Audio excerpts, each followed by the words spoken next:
2 जून 1947 जब दिल्ली के एक कमरे में करीब दर्जन भर लोग मिलकर करोड़ों लोगों का भविष्य लिखने जा रहे थे।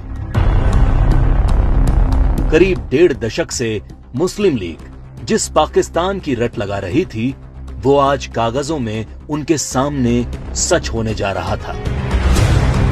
सिर्फ 2 हफ्तों में भारत के खंडित होने की योजना पर मोहर लग गई। भगवान राम के बेटे लव का बसाया लाहौर, ढाकेश्वरी माता का तीर्थ ढाका, गुरु नानक देव जी का जन्म स्थान ननकाना अब 2 टुकड़ों में बंटने जा रहा था।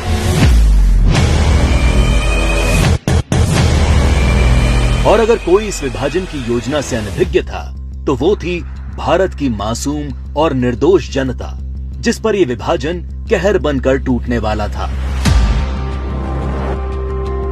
1947 को अंग्रेजों द्वारा किया विभाजन देश का पहला विभाजन नहीं था।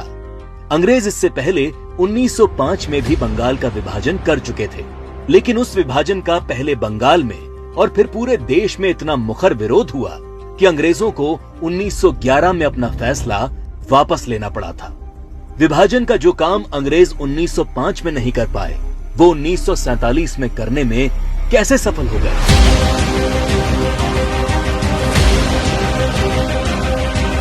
तो जो बात 1905 के बंगाल को 1947 के भारत से अलग बनाती है, वो है कांग्रेस पार्टी, मुस्लिम लीग और भारतीय कम्युनिस्ट। 1905 में बंगाल विभाजन के विरोध के बीच ही 1906 में मुस्लिम लीग का जन्म संयुक्त बंगाल के ढाका में हुआ।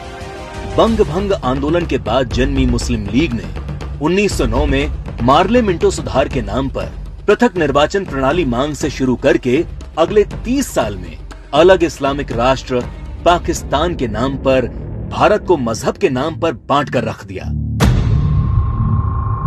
1920 के तुर्की के खलीफा के समर्थन में चलाए गए कांग्रेस के खिलाफत आंदोलन ने मुस्लिम कट्टरपंथियों को यकीन दिला दिया कि वे अपनी गैर जरूरी मांग पर भी कांग्रेस के नेतृत्व को मना सकते हैं। इसके बाद 1930 में अल्लामा इकबाल ने पहली बार मुस्लिम लीग के अधिवेशन में अलग इस्लामिक राष्ट्र की रूपरेखा रखी। इकबाल की कल्पना के इस अलग इस्लामिक देश के लिए पाकिस्तान नाम सबसे पहले चौधरी रहमत अली ने प्रयोग किया।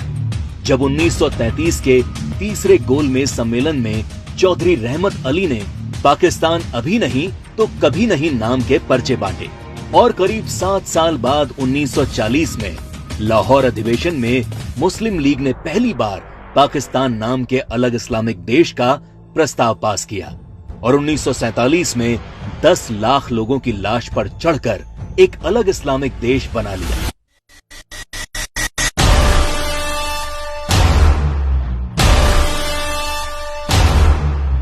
और जिस भारत ने 1905 में बंगाल का विभाजन नहीं होने दिया, वो भारत 1947 में भारत विभाजन नहीं रोक पाया, क्योंकि कांग्रेस के जिन नेताओं पर लीग के सामने खड़े होने की जिम्मेदारी थी, उन्होंने अंत समय में बिना भारत के लोगों को विश्वास में लिए विभाजन का प्रस्ताव स्वीकार कर लिया।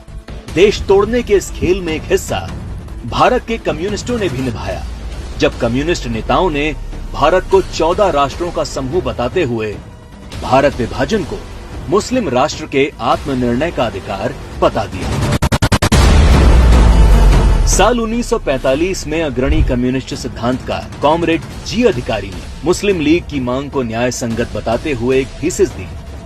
उनके शब्दों में 1940 से कम्युनिस्ट पार्टी ने यह देखना शुरू कर दिया कि तथाकथित सांप्रदायिक समस्या वास्तव में बढ़ती राष्ट्रीयताओं की समस्या है, जिसे आत्मनिर्णय के अधिकार के माध्यम से हल किया जा सकता है।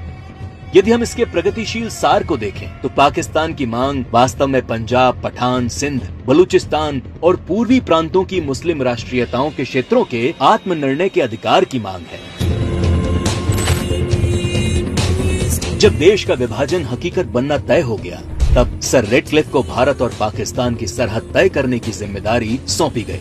रेडक्लिफ इससे पहले कभी भारत नहीं आए थे। उन्हें भारत की सांस्कृतिक विरासत, सभ्यता, मूल्यों, तीर्थों के विषय में कोई जानकारी नहीं थी। 3 सप्ताह में तय कर लिया गया कि कौन सा हिस्सा पाकिस्तान कहलाएगा और कौन सा हिस्सा हिंदुस्तान।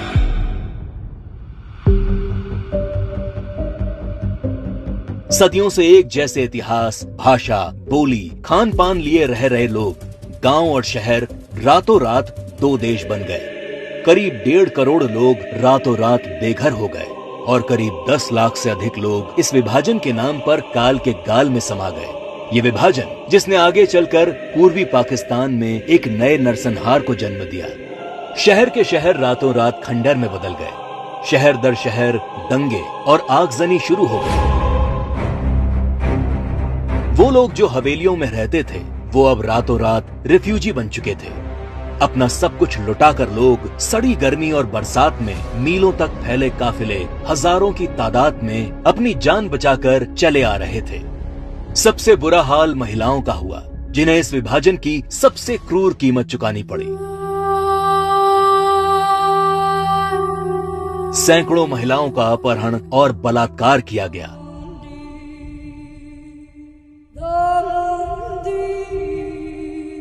उन्नीस 1940 के दशक में भारत की ही भांति नरसंहार झेलने वाले यहूदियों की विभीषिका को आज पूरा संसार जानता है। 27 जनवरी को आज पूरा विश्व होलोकास्ट दिवस के तौर पर मनाता है।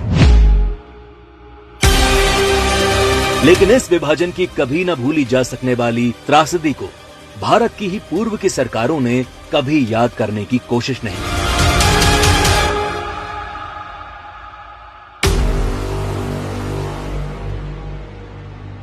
विभाजन विभीषिका दिवस 14 अगस्त का दिन विभाजन विभीषिका का स्मरण करने का दिन है। 14 अगस्त का दिन अटल जी की इन पंक्तियों को दोहराने का दिन है। दिन दूर नहीं, खंडित भारत को पुनः अखंड बनाएंगे। गिलगित से गारो पर्वत तक आजादी पर्व मनाएंगे। उस स्वर्ण दिवस के लिए आज से कमर कसें, बलिदान करें। जो पाया उसमें खो न जाएं, जो खोया उसका ध्यान करें, जो खोया उसका ध्यान करें।